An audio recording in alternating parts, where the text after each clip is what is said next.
അതിരപ്പിള്ളിയിലേക്ക് അത്ര വലിയ ആൾക്കൂട്ടമൊന്നും ഇപ്പോൾ കടന്നു വരുന്നില്ല. കഴിഞ്ഞ വർഷം ജനുവരി മാസത്തെ അപേക്ഷിച്ച് 15,000 പേരുടെ കുറവാണ് ഇവിടേക്ക് എത്തുന്ന സഞ്ചാരികളുടെ കാര്യത്തിൽ ഉള്ളത്. വനം വകുപ്പിന്റെ വരുമാനത്തിൽ 4 ലക്ഷത്തിലധികം രൂപയുടെ കുറവുണ്ടെന്നും കണക്കുകൾ സൂചിപ്പിക്കുന്നു. വെള്ളച്ചാട്ടത്തെ ആശ്രയിച്ച ജീവിതം പുലർത്തുന്നവർക്കും കനത്ത തിരിച്ചടിയാണ് വരൾച്ച നൽകിയിരിക്കുന്നത്. ഈ വെള്ളച്ചാട്ടം ഉണ്ടായിരുന്നില്ല.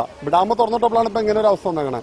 നേരത്തെ എന്ന് പറഞ്ഞാൽ ഇത് ഏരിയ മൊത്തം നിരന്നൊഴുകുമായിരുന്നു. ഇത് കവർ ചെയ്ത് ഇങ്ങനെ മൊത്തം ഒഴുകുമായിരുന്നു. അപ്പം നല്ല ഭംഗി. ഇവിടെ ഒരാൾക്ക് നിൽക്കാനോ പിടിക്കാനോ പറ്റില്ല, ഇറങ്ങാനും അനുവദിക്കുന്നതല്ല. ആ മുകളിലേക്ക് കയറി നിൽക്കാനേ പറ്റുള്ളൂ. അങ്ങനത്തെ ഒരു അവസ്ഥയായിരുന്നു. പെരിങ്ങൽകുത്ത് അണക്കെട്ടിൽ നിന്നുള്ള ജലലഭ്യതയെ ആശ്രയിച്ച് നിലനിൽക്കുന്നു അതിരപ്പിള്ളി വെള്ളച്ചാട്ടം. എന്നാൽ ജലലഭ്യതയിലെ സ്ഥിരതയില്ലായ്മ ജലപാതത്തിന്റെ ദൃശ്യഭംഗിയെ സാരമായി ബാധിക്കുന്നുണ്ട്. പകൽ സമയങ്ങളിൽ പെരിങ്ങൽകുത്തിലെ വൈദ്യുതോൽപാദനം കുറയുന്നതോടെ വെള്ളച്ചാട്ടവും ശോഷിക്കും.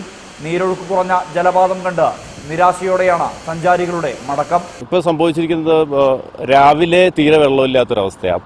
ഇപ്പോൾ രാവിലെ വരുന്നവർ പെട്ടെന്ന് വെള്ളമില്ലാന്ന് കണ്ടിട്ട് തിരിച്ചു പോകുന്ന ഒരു അവസരമുണ്ട് ഒരു ടിക്കറ്റ് എൻട്രിക്ക് ശേഷം. പക്ഷേ നൈറ്റെല്ലാം നല്ല കൂടുതൽ പവർ പ്രൊഡക്ഷൻ നടക്കുന്നതുകൊണ്ടായിരിക്കാം കൂടുതൽ വെള്ളം വിടുന്നു. പിന്നെ ആഫ്റ്റർനൂൺസിലാണ് സ്റ്റാർട്ട് ചെയ്യുന്നത്. നോട്ട് അസാധുവാക്കൽ പ്രതിസന്ധി സംസ്ഥാനത്തെ ടൂറിസം മേഖലയ്ക്ക് സൃഷ്ടിച്ചത് കനത്ത തിരിച്ചടിയാണ്. അതിൽ നിന്നും കരകയറാനാകാത്ത വിധം വരൾച്ച ടൂറിസത്തെ പൊള്ളിച്ചു തുടങ്ങിയിട്ടുണ്ട്.